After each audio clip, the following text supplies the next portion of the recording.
Merci, Monsieur Le Foll. La parole est à Monsieur Arnaud Viala. Merci, Monsieur le Président. Monsieur le Premier ministre, sans provocation, sans intention polémique, je vous demande, s'il vous plaît, de donner à nos agriculteurs des explications. Au moment où ces derniers sont dans la rue, dans mon département de l'Aveyron et ailleurs, pour vous demander de réagir à la crise de toute leur production, à leur détresse, à leur colère, vous enjoignez vos représentants à l'Assemblée nationale de rejeter en bloc et sans aucune écoute pour nos arguments la proposition de loi élaborée au Sénat pour améliorer la compétitivité de l'agriculture. Ce texte porte notamment sur 3 points: la rémunération de l'acte de production et le dialogue à établir avec la distribution pour l'améliorer. Puisque tout va bien, allez le dire à nos exploitants dans la rue.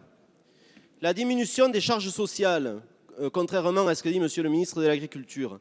Puisque nos propositions ne valent rien, allez donc leur dire que vous ne changerez rien. Et la diminution des contraintes normatives et réglementaires. Puisque vous avez déjà tout simplifié, allez le leur dire.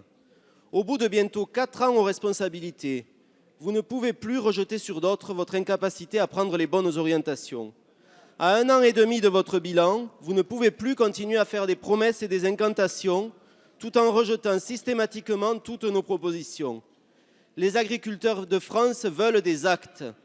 Ils veulent que vous considériez l'agriculture comme une activité économique à part entière. Ils veulent des perspectives d'avenir et pas des plans d'aide à la fin de vie. Ils veulent que vous gouverniez enfin. Quand les entendrez-vous, Monsieur le Premier ministre ? La parole est à Monsieur Stéphane Le Foll, ministre de l'Agriculture, de l'Agroalimentaire et de la Forêt.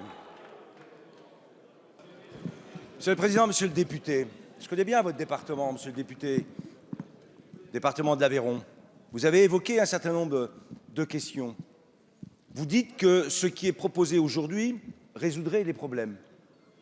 On regardera ensemble, et au Sénat, il y a eu une discussion.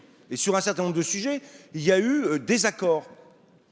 Je dis des accords, c'est-à-dire des points de convergence. En particulier sur la non-cessibilité des contrats laitiers.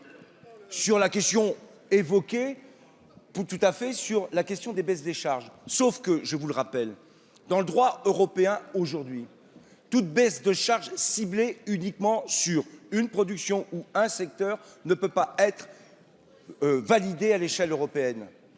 Je vous le dis aussi, vous gagez ces baisses de charges sur des augmentations de CSG ou de TVA. Faudra-t-il à ce moment-là être d'accord avec vous-même sur le fait que vous ne souhaitez plus d'augmentation d'impôts pour les Français? Moi, depuis le départ, je cherche à trouver des solutions à une crise. Et je vous le dis, vous êtes aujourd'hui dans l'opposition, une crise de marché qui dépasse largement la question de la France, puisque tous les pays européens sont touchés. Chaque pays a aujourd'hui à faire face à une crise dans le porc, à une crise laitière. Et sur cette crise, l'État apporte le soutien qu'il doit apporter aux éleveurs. L'État doit être là pour moderniser et simplifier. C'est ce que nous avons fait. Je vous rappellerai que sur les installations classées, ce qui a été fait comme progrès, qui avait été demandé d'ailleurs par M. Le Fur, qui avait été refusé par votre ancienne majorité, nous avons été capables, nous, de simplifier les installations classées dans le porc, dans la viande bovine et dans la volaille. Donc, s'il vous plaît, un peu d'objectivité. Et parce que vous êtes aujourd'hui dans l'opposition et que la responsabilité ne vous incombe pas, ne laissez pas non plus croire ce que vous n'avez jamais fait et ce que vous ne ferez jamais. Merci.